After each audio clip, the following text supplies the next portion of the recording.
আসসালামু আলাইকুম প্রিয় দর্শক, আশা করি আপনারা সবাই ভালো আছেন আল্লাহর রহমতে।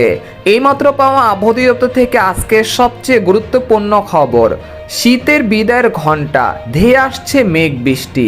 আজ রাত থেকে দেশের একাধিক জেলায় বিক্ষিপ্ত বৃষ্টির সতর্কতা, সেই সাথে কয়েকটি জেলায় থাকতে পারে অতি তীব্র ঘন কুয়াশা।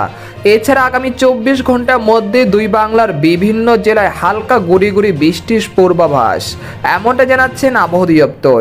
আজ ও আগামীকাল কোন কোন জেলার আবহাওয়া কেমন থাকতে পারে এই বিষয়ে কি বলছে আজকের আবহাওয়ার রিপোর্টে জানিয়ে দিব। সম্পূর্ণ বিস্তারিত ভিডিওদের সঙ্গে থাকুন। আর আপনি কোন জেলা থেকে আমাদের আবহাওয়ার খবরটি দেখছেন অবশ্যই কমেন্ট করে জানিয়ে দিবেন। আর সবার আগে সর্বপ্রথম সঠিক আবহাওয়ার খবর জানতে আমাদের চ্যানেলটিকে সাবস্ক্রাইব করে রাখুন। এবার জেনে নিন এক নজরে। মাঘের শেষ সপ্তাহে এসে আবহাওয়ার পরিবর্তন, সকাল থেকে দক্ষিণা হাওয়ায় বেড়েছে মেঘের আনাগোনা, এরই মাঝে ছিল তীব্র ঘন কুয়াশা। সেই সাথে আবহাওয়া দপ্তর থেকে মিলছে দুঃসংবাদ, আগামী 24 ঘন্টার মধ্যে দেশের উত্তর পূর্ব অঞ্চল সহ দেশের 2-1 স্থানে বিক্ষিপ্ত আকারে বজ্রসহ ঝড় বৃষ্টি হতে পারে। সেই সাথে দেশের দক্ষিণ ও মধ্য অঞ্চলে তীব্র থেকে অতি তীব্র ঘন কুয়াশাও পড়তে পারে।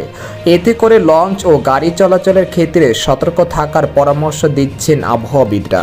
এদিকে আবহাওয়ার আরেকটি সতর্কবার্তায় বলা হয়েছে, এখন থেকে পরবর্তী 24 ঘন্টার মধ্যে খুলনা, যশোর, লোহাগাড়া, নড়াইল, মেহেরপুর, সাতক্ষীরা, গোপীনাথপুর, চুয়াডাঙ্গা, বাগেরহাট, ফরিদপুর, মাদারীপুর, শিবচর, মুন্সিগঞ্জ, নারায়ণগঞ্জ, রাজধানী ঢাকা, ডেমরা, কটিয়াদি, কিশোরগঞ্জ, নরসিংদী, বরিশাল, মাঠবাড়িয়া, মিরহাজিগঞ্জ, কাউখালী, বুরহুদ্দিন, ভোলা, রায়পুর, হাজীগঞ্জ, লাকসাম, কুমিল্লা, নোয়াখালী, ব্রাহ্মণবাড়িয়া, মৌলভীবাজার, সিলেট, জগন্নাথপুর, জৈন্তাপুর, সুনামগঞ্জ, নেত্রকোনা ও এর পার্শ্ববর্তী অঞ্চল সহ দেশের 2-1 স্থানে শেষ রাত হতে সকাল পর্যন্ত তীব্র থেকে অতি তীব্র ঘন কুয়াশা পড়তে পারে। সেই সাথে আগামী 15 ফেব্রুয়ারির মধ্যে দেশের সিলেট, ময়মনসিংহ ও চট্টগ্রাম বিভাগে 2-1 স্থানে হালকা মাঝারি বৃষ্টিপাত হতে পারে, তাই আপনারা রোদের কাজে সতর্ক থাকবেন। এদিকে গত 24 ঘন্টায় দেশের সর্বনিম্ন তাপমাত্রা রেকর্ড করা হয়েছে রংপুরের তেঁতুলিয়ায় 11.3 ডিগ্রি সেলসিয়াস, আর এই সময় ঢাকায় সর্বনিম্ন তাপমাত্রা ছিল 18 ডিগ্রি সেলসিয়াস, আর সর্বোচ্চ তাপমাত্রা ছিল চট্টগ্রামের টেকনাফে 31 ডিগ্রি সেলসিয়াস।